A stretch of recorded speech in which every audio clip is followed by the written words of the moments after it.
জাতির জনক বঙ্গবন্ধু শেখ মুজিবুর রহমানের প্রতি শ্রদ্ধা ও বিরল ভালোবাসা থেকে তার ভাস্কর্য তৈরি করেছেন নেত্রকোনার গোলাম মোস্তফা। পাথর কিংবা মাটি নয়, শুধু কাঠ দিয়ে তিনি তৈরি করেছেন এই ভাস্কর্য। বঙ্গবন্ধুর এই প্রতিকৃতিটি জাতীয় জাদুঘরে রাখার দাবি জানিয়েছেন গোলাম মোস্তফা সহ স্থানীয়রা। সোহান আহমেদের কাকনের তথ্য ও চিত্রে ডেস্ক রিপোর্ট। নেত্রকোনা জেলার বারোহাট্টা উপজেলা সদরের গোপালপুর গ্রামের গোলাম মোস্তফা পেশায় একজন কাঠমিস্ত্রি।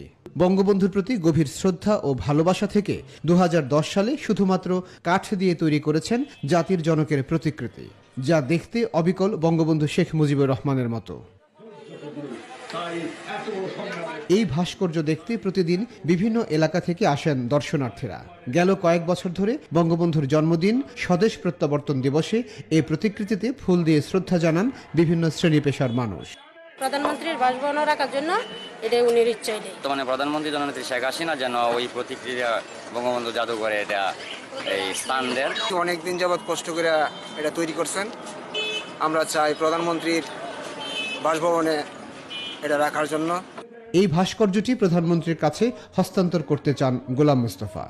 স্বাধীনতা স্থপতি নতুন প্রজন্ম দেখবে, বঙ্গবন্ধুকে অনেকেই দেখতে পারছে না। নতুন প্রজন্ম আমার এই ছবির মাধ্যমে অনেকেই দেখতে পারবে যে বঙ্গবন্ধু এরকম ছিলেন। যে মাননীয় প্রধানমন্ত্রী যাতে আমার এটা মূল্যায়ন করেন, জাতির জনক স্থপতি ওনার ভাস্কর্যটা যে জায়গায় উনি রাখেন, এতে আমি সন্তুষ্ট।